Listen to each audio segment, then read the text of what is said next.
Chamomile tea is one of the more powerful teas, and it doesn't really get the attention it deserves. You hear about green tea, you hear about black tea, you hear about white tea, oolong tea, but you don't hear as much about chamomile. And part of the reason for that is it contains far fewer antioxidants because it's a different type of plant than the conventional teas that we use. But the benefits are no less there. Chamomile has a history of being used by Greece and Rome and even Morocco as for all sorts of things, including nausea, nervousness. It's been used, for instance, in children to treat mental disorders before mental disorders were even known. It can be used externally or internally for conditions like eczema to cuts and bruises and rashes. You can actually make chamomile tea and just apply it directly onto cuts or bruises. You can also use it in your eye to get rid of pink eye. It has been going back a long way. The Middle Ages it was turned to and used as a salve and used sometimes in bathing. It has a super effect on nervousness, nausea, stomach inflammation. It can be used for flu or cold conditions when your stomach is upset. In fact, this is one of the best treatments if you need a sleep-inducing, relaxing tea, and this is what I use it for. If you are looking to find a way to calm down after a rough day at work and you don't want an upper tea, you want a downer tea, that's actually why I'm doing this video, because it is my go-to tea for this sort of thing. I use two small tea bags, and by the way, this is not a tea you want a lot of. You don't want it because it's very strong, even though it doesn't come off that way. It comes off very watery and weak, but if you use more than 2 tea bags, you might even get a negative effect from it depending on how many people you're making it for. If you are just using it and you want to calm down in the evening, 1 bag should be sufficient. 2 if you're a bigger guy or gal.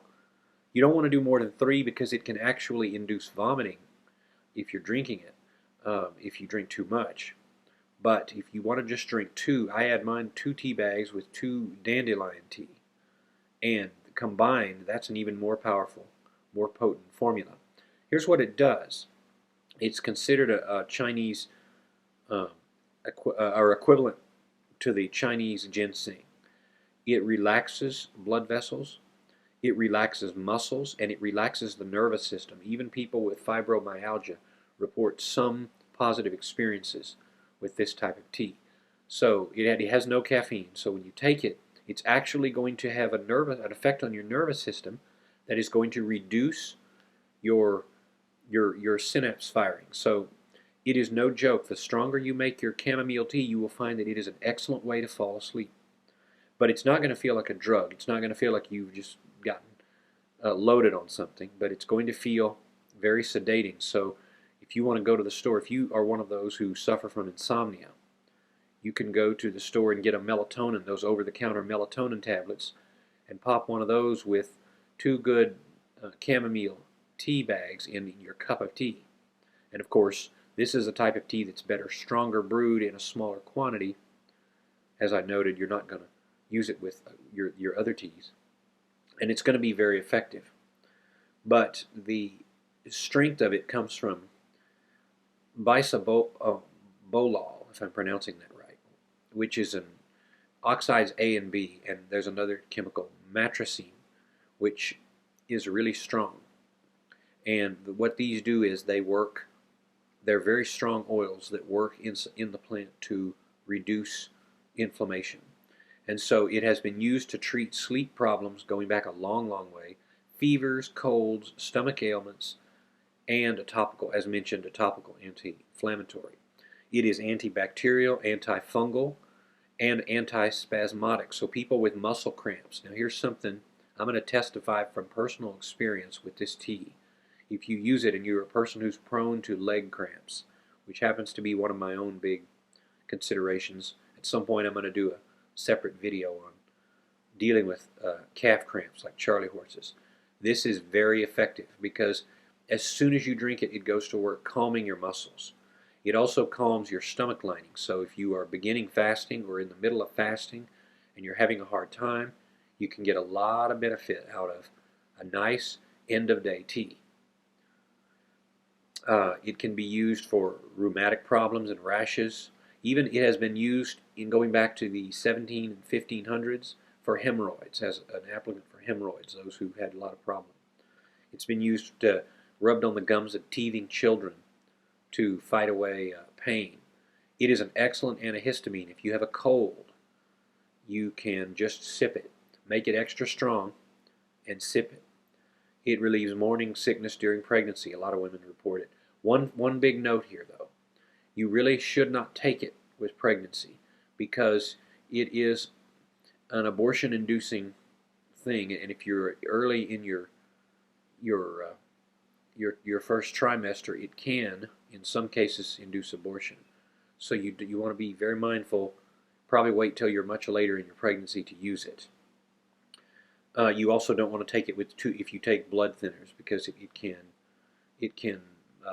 thins your blood and your digestion. It quickly penetrates the blood-brain barrier and begins to have its effect. It gets in you, it starts working.